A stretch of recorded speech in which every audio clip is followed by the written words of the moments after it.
Assalamualaikum warahmatullahi wabarakatuh.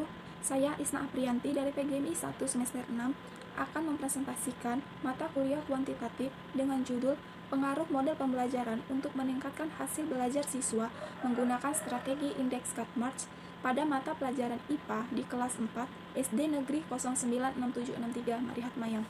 Pada bab 1, di sini saya menjelaskan mengenai latar belakang yang mana secara teori yang disebutkan dengan pendidikan adalah usaha sadar untuk menyiapkan peserta didik melalui kegiatan bimbingan pengajaran atau latihan bagi peranannya di masa yang akan datang.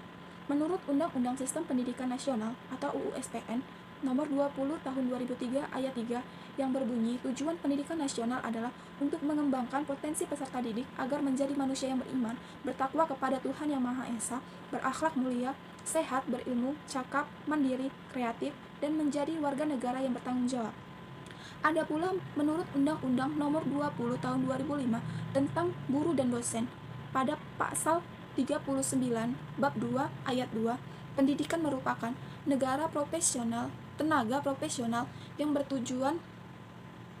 bertugas merencanakan dan melaksanakan dan pelatihan, serta melakukan pelatihan dan mengabdikannya kepada masyarakat. Selanjutnya, kompetensi guru yang harus dimiliki seorang guru profesional itu ada 4. Yang pertama yaitu kompetensi pedagogis, yang mana guru harus memiliki pemahaman, wawasan atau landasan kependidikan tentang peserta didik. Yang kedua, penanaman tentang peserta didiknya. Yang ketiga, pengembangan kurikulum atau silabus. Yang keempat, perancangan pembelajaran. Yang kelima, pelaksanaan pembelajaran yang mendidik dan dialogis. Yang kedua yaitu kompetensi kepribadian, yang mana pendidik haruslah berakhlak mulia. Yang kedua, mantap, stabil, dan dewasa. Yang ketiga, hendaknya seorang guru itu bijaksana.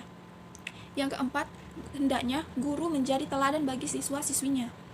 Yang kelima, dapat mengevaluasi kinerja sendiri. Yang keenam, mengembangkan diri dan religius.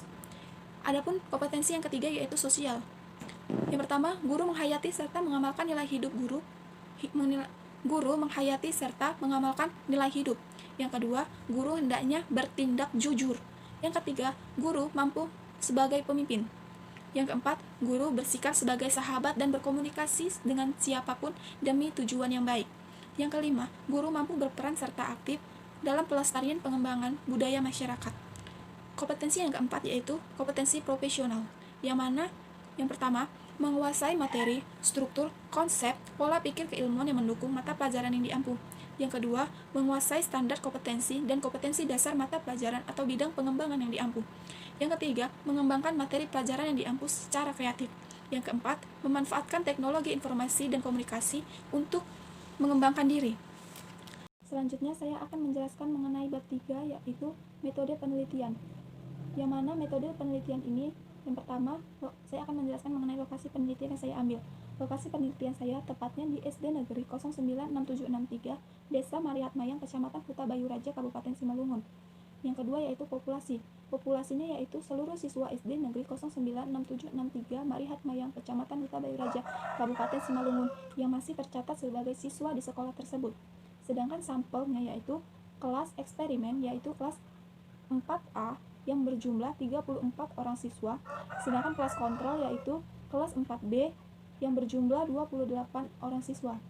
Instrumen pengumpulan data yang saya lakukan yaitu yang pertama kuesioner yang bertujuan untuk mengetahui tingkat hasil belajar siswa yang diarahkan kepada siswa. Sedangkan yang kedua yaitu dokumentasi yang saya fokuskan kepada pihak yang untuk mendukung terkumpulnya data yang akan saya ambil.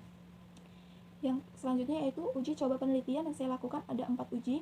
Yang pertama yaitu uji validitas, yang kedua yaitu uji reliabilitas, yang ketiga yaitu uji tingkat kesukaran, yang keempat yaitu uji daya pembeda. Yang mana saya jelaskan satu-satu yaitu uji validitas. Uji validitas ini untuk diperoleh data yang valid. Instrumen atau alat yang evaluasi harus valid. Sebuah instrumen yang dikatakan valid apabila dapat merangkum data dari variabel yang diteliti secara tepat.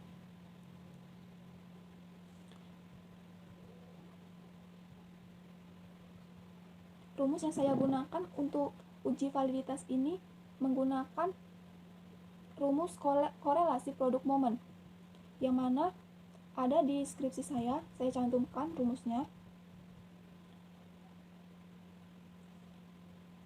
RxY, keterangannya yaitu RxY sebagai angka indeks kolerasi, R produk momen, yang N number of case atau banyak subjek yang dikenal tes.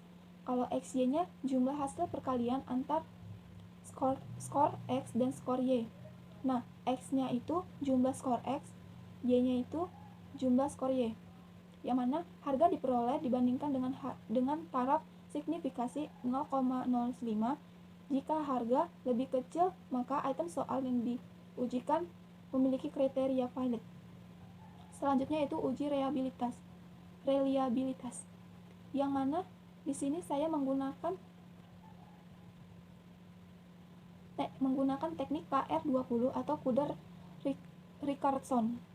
Di situ juga saya cantumkan rumusnya, yang mana Rx sama dengan K per K kurang 1 dikurang, maksudnya dikali X ST P PI kecil, Q kecil, QI kecil per ST pangkat 2. Yang mana keterangannya itu K itu adalah jumlah item dalam instrumen, PI itu adalah proporsi banyaknya subjek yang menjawab pada item, QI sama dengan 1 dikurang PI, sedangkan SD pangkat 2 adalah varians total. Nah, selanjutnya yaitu uji tingkat kesukaran. Uji tingkat kesukaran ini saya menggunakan rumus P sama dengan B per JS, yang mana P itu adalah indeks kesukarannya, B sama dengan subjek yang menjawab benar, JS adalah banyaknya subjek yang ikut mengerjakan tes. Yang mana besar indeks kesukaran itu 0,05 sampai dengan 0,30, interprestasinya yaitu sukar. 0,30 sampai dengan 0,70, interprestasinya yaitu sedang. Sedangkan yang terakhir yaitu 0,70 sampai dengan 0,01 itu disebut dengan mudah. Yang selanjutnya yaitu yang saya lakukan adalah uji daya pembeda. Yang mana uji daya pembeda ini saya menggunakan rumus DP sama dengan BA per JA dikurang BB per JB sama dengan PA dikurang PB. Yang mana DP adalah daya pembeda, BA banyaknya kelompok atas yang menjawab benar, JA banyaknya subjek kelompok atas, BB banyak kelompok bawah yang menjawab benar, JB banyak subjek kelompok bawah, PA proporsi peserta kelompok atas yang menjawab benar, PB proporsi peserta kelompok bawah yang menjawab benar. Koefisiennya yaitu jika DB lebih kecil dari 0,20, maka keputusannya dikatakan jelek. 0,20 lebih besar dari DB dan lebih besar dari 0,40, keputusannya yaitu cukup. 0,40 lebih kecil dari DB, lebih kecil dari 0,70, dikatakan keputusannya yaitu baik. 0,70 lebih kecil DB, lebih kecil dari 1,00, keputusannya yaitu baik sekali. Selanjutnya saya akan menjelaskan mengenai bab 4 saya, yaitu hasil penelitian dan pembahasan. Yang pertama yaitu saya akan menjelaskan mengenai analisis uji coba instrumen. Di sini yang pertama saya akan menjelaskan uji validitas, yang mana validitas itu untuk mendapatkan data yang baik. Tes yang digunakan dalam penelitian salah satunya harus memenuhi syarat kevaliditan. Yang kedua yaitu uji reliabilitas, untuk menentukan apakah soal dapat digunakan kembali atau tidak oleh peneliti. Yang ketiga yaitu uji tingkat kesukaran, untuk mengetahui apakah soal yang diujikan tergolong mudah, sedang, atau sukar. Selanjutnya itu uji validitas yang dijelaskan pada tabel seperti halaman 29 yang terdapat pada skripsi saya. Terdapat 20 item soal yang diujikan, terdapat 8 soal yang valid, yaitu terdapat pada nomor 6, 8, 9, 11, 15, 17, dan 20. Sehingga dari uji instrumen yang dilakukan oleh peneliti, terdapat 13 soal yang memenuhi kriteria kevalidan, yang mana YXY lebih kecil 0,396 dari 20 soal, dan untuk soal yang dapat diujikan pada kelas kontrol adalah soal nomor 1, 2, 3, 4, 5, 7, 10, 12, 13, 14, 16, 18, dan 19. Jumlahnya adalah 13 soal.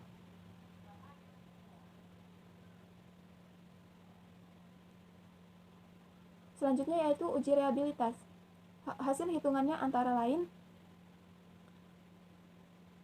RI sama dengan K dibagi K1 K dikurang 1 dikali ST pangkat 2 PI KI per ST pangkat 2. Selanjutnya yaitu uji tingkat kesukaran, yang mana besar indeks kesukaran 0,00 lebih kecil dari 0,30, interprestasinya yaitu sukar. 0,30 lebih kecil dari P lebih kecil dari 0,70, maka interprestasinya yaitu sedang. P lebih kecil dari 0,70, interprestasinya yaitu mudah. Selanjutnya yaitu saya akan menjelaskan analisis data, yang mana analisis data yang pertama adalah uji normalitas, yaitu untuk mengetahui apakah penelitian berguna untuk menentukan data yang telah dikumpulkan berdasarkan distribusi normal atau diambil dari populasi normal, yang mana menggunakan rumus Z sama dengan XI per X dikurang per S, yang mana S sama dengan standar deviasi F dalam kurung ZT sama dengan Z lebih kecil dari ZT, hingga N 0,1 S ZT sama dengan Z lebih kecil dari ZT, proporsi banyaknya Z lebih kecil dari ZT. Yang kedua yaitu uji homogenitas, yang mana uji kesamaan dua varian homogenitas digunakan untuk melihat kesamaan dua varian kelas eksperimen dan kelas kontrol, yang mana F hitung sama dengan varian S terbesar per varian S terkecil. Jika F hitung lebih kecil dari F tabel, maka H0 diterima dan data bersifat homogen. Jika F hitung lebih kecil dari F tabel, maka H0 ditolak, yang berarti data tidak homogen. Selanjutnya yaitu uji hipotesis atau uji T. Untuk menguji hipotesis dilakukan dengan membandingkan hasil belajar siswa antar kelas eksperimen dan kelas kontrol menggunakan uji T satu pihak sampel berkorelasi, yaitu dengan rumus T0 sama dengan XI dikurang X1 dikurang X2 per akar N1 dikurang 1 dikali S2 S pangkat 2 1 ditambah N2 dikurang 1 dikali S2 pangkat 2 per N1 ditambah N2 pangkat 2 dikali 1 per N2 ditambah 1 per N2. Mungkin hanya inilah yang dapat saya jelaskan mengenai skripsi saya yang berjudul pengaruh model pembelajaran untuk meningkatkan hasil belajar siswa menggunakan strategi indeks Catmatch pada mata pelajaran IPA di kelas 4 SD Negeri 096763. Sekiranya kurang dan lebihnya saya mohon maaf. Wabillahi taufiq wal hidayah. Wassalamualaikum warahmatullahi wabarakatuh.